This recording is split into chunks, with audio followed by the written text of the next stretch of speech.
Hello, and welcome to uPhilosopher. So, let's talk about the Avengers Infinity War.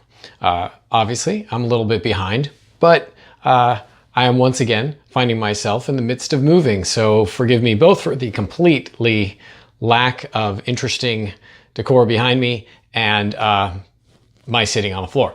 So, that being said, let's talk about Thanos.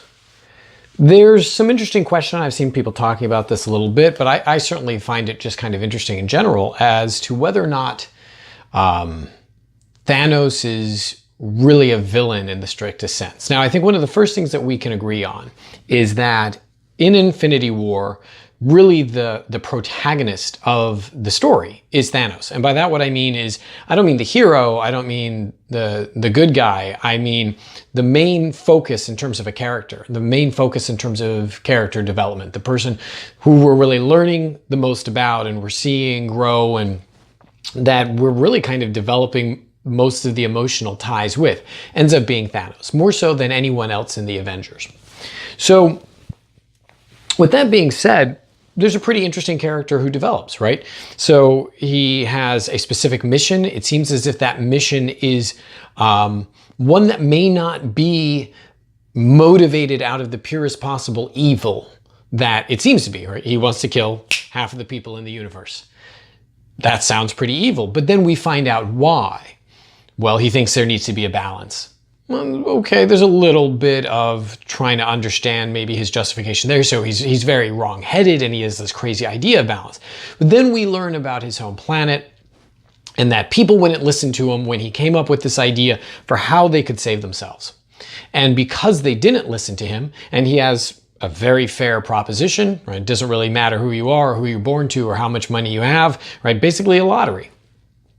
And we kill half the population so that the other half can live. And he even argues that there are planets where this clearly has been effective.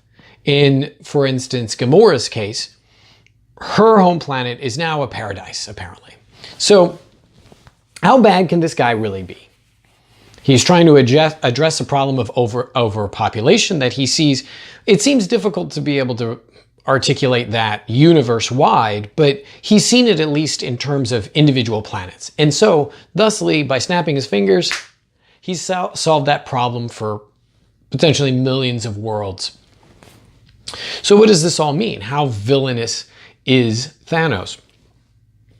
Well, some might argue not really a villain at all, right? That a villain, in fact, has to be someone who's done something out of the purest negative intentions. So I just want to kill people. I like death and destruction and mayhem.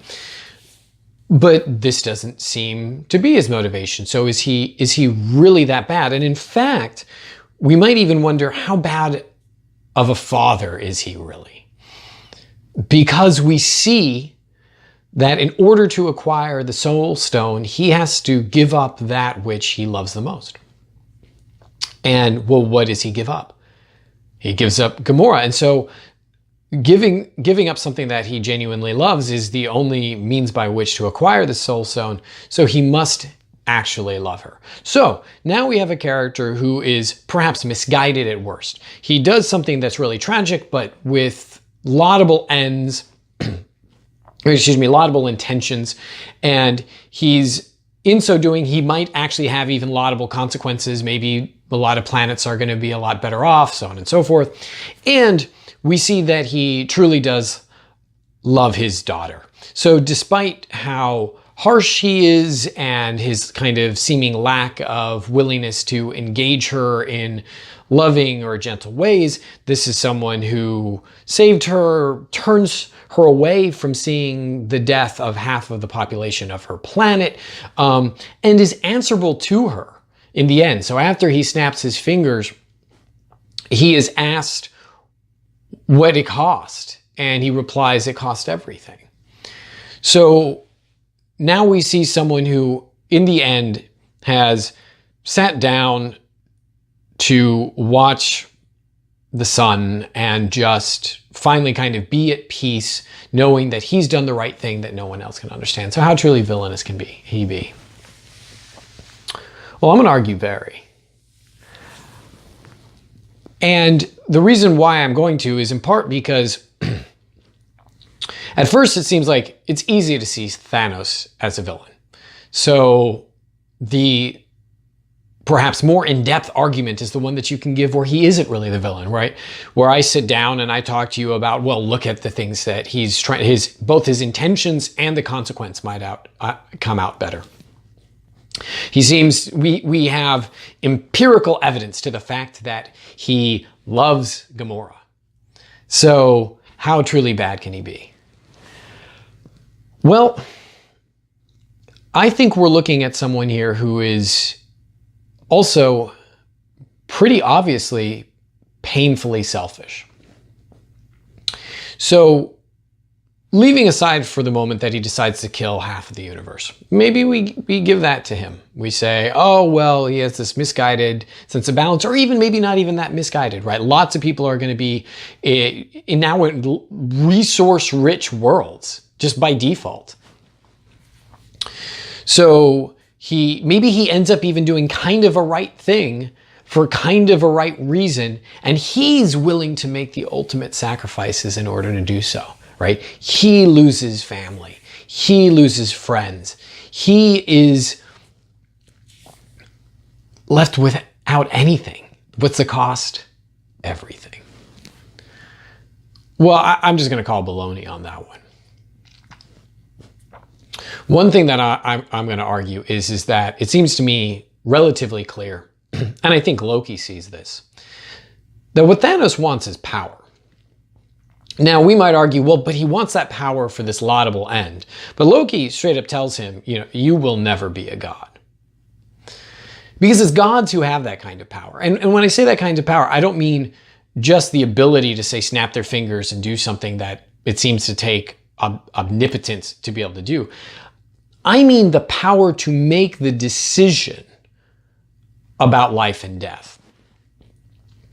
It's particularly on such a broad scale that it falls in the hands of the gods, so to speak, to determine whether or not trillions of people should or shouldn't die.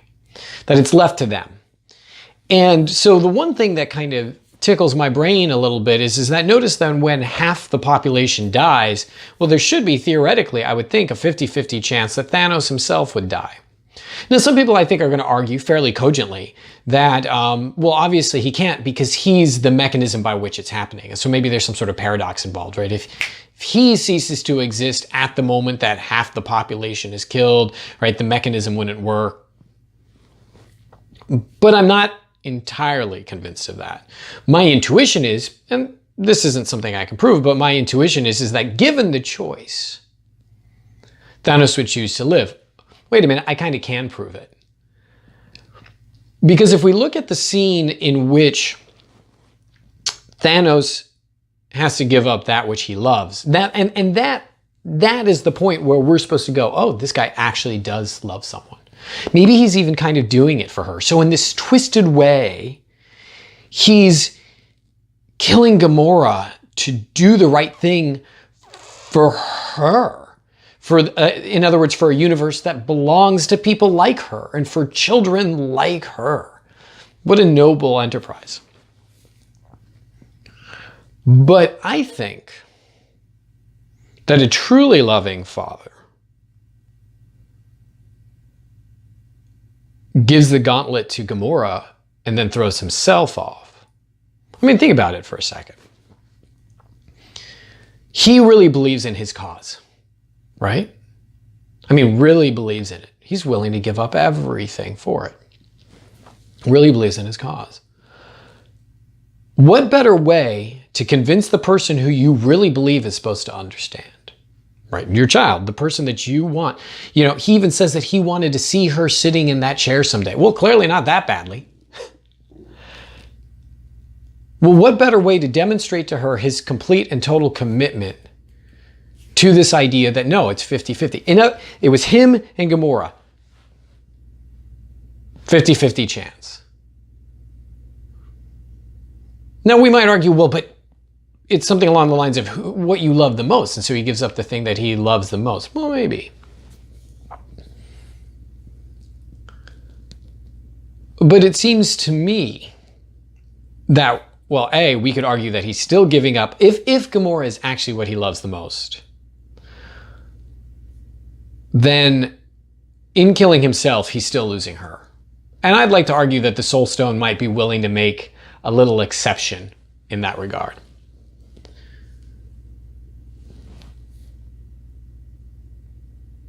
But given the choice between making the ultimate sacrifice for what he believes in, well, look at him. He believes in it so much that he's willing to give up his daughter, but not willing to give up himself. So I'm not so convinced that he actually loves Gamora all that much. And someone might reply, well, but he does get the Soul Stone. So obviously, at minimum, even if it's not a matter of what you love the most, it's just a matter of something you genuinely love, he gets the Soul Stone. And my reply to that is, oh, sure. But I think that's actually why it's so easy for him to kill her in the first place, because I think in the vein of all truly kind of selfish people is that the things that they care about the most are really just extensions of themselves in the first place. They're things that they see as connected to them. And the things that aren't connected to them, they remove. They don't matter as much. They're willing to sacrifice those things. And in the case of the things that they really care about, well, those things are just, you're an extension of me. And you see that in bad parenting a lot. The parents who refuse to let their children be themselves, and the goal for the parent is I want you to be just like me. That's my goal. I want you to have the kind of job that I have and do the kind of thing that I believe in. I want you to do my kind of thing. So you're trying to basically just make another you. The kinds of parents who have children so that they can have a toy, something to dress up or something to teach to be like them.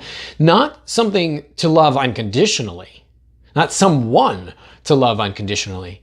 But something to carry on their mantle. Something to make them immortal. Well, Thanos doesn't need Gamora to be immortal anymore when he becomes immortal by virtue of having the Infinity Stones. So, as basically just an extension of himself in the first place, and kind of a failed version of that extension, she doesn't really buy into his plan, doesn't engage in honesty the way that he wants her to, etc., etc. Well, she becomes the thing that he can sacrifice. And because he loves himself so much, and he views her as basically an extension of himself, in killing her, he acquires the Soul Stone.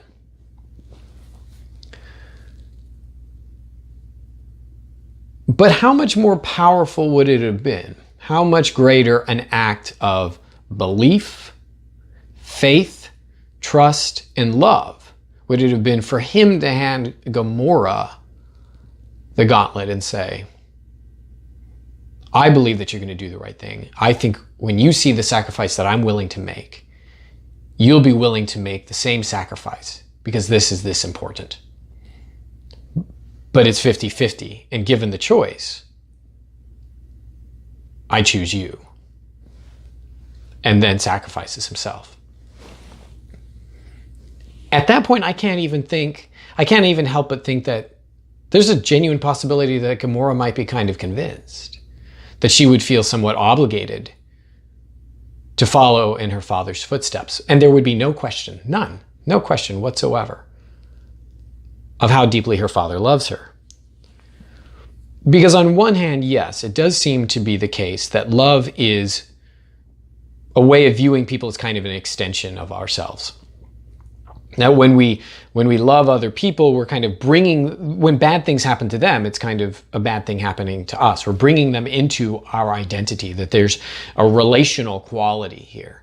And that as we, love more and more people, in terms of a family, my community, my country, my world, that we're identifying their welfare with our welfare. And so I don't mean to suggest that is entirely a horrible thing, but I am going to suggest that identification of others whom we love as basically just being an extension of ourselves also can become profoundly selfish if we are not willing to recognize the fact that whilst their welfare impacts ours, and when they're not doing well, we are also sad, that part of what they genuinely might need is to be not part of us. Hence why you'll see in a lot of traditions, certainly, biblically, that the notion of the purest form of love is itself self-sacrificial. And that might mean letting your child not follow in your footsteps and supporting them in that. Or, you know, you see those movies that have like you know, I don't know, it would be better off if this wild dog that you kind of adopted would be better off back in the wild. And so you shoo them off, you know, because it's in their best interest, that kind of a thing. But the willingness to sacrifice either my own life as an act of love, or sacrifice having that person as identified as part of myself so that they can then be themselves, would certainly, by my lights, be a far greater act of love than I love you, so if I have to sacrifice the thing that I love most, I guess it would be you. When I genuinely have the option of sacrificing myself so that you can continue on and be you without me.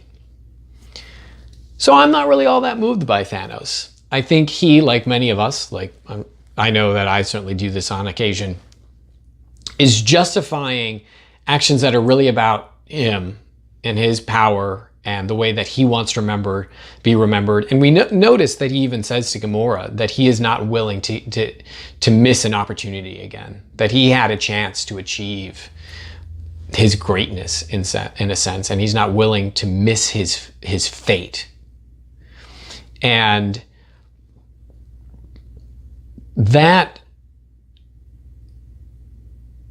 self-focus seems to me to really kind of deflate everything that we want to say about Thanos as being, you know, well, justified in this way or that way or the other. That really, all of that stuff, well, I'm doing it because I want balance, I'm doing it for this, etc., is really just the facade over which is fundamental desire for power and control and ownership is, by my lights, not particularly even all that well hidden. So, I'm curious to hear your thoughts. You might vehemently disagree. He might really be a great fellow who's being misunderstood or just does a bad thing and kind of misguided, or he really is showing the greatest possible act of love. Perhaps my definition of love is too stringent, or it's selfish, right? The willingness to sacrifice oneself for the other really just leaves the other kind of shafted, and now they have to deal with the tremendous guilt of your willingness to sacrifice for them. But all of that being said, I do want to forward to you the very possibility that a truly loving parent, given the option between sacrificing themselves and sacrificing their child to accomplish these amazing ends, would sacrifice themselves. So with that, I wish you a wonderful week.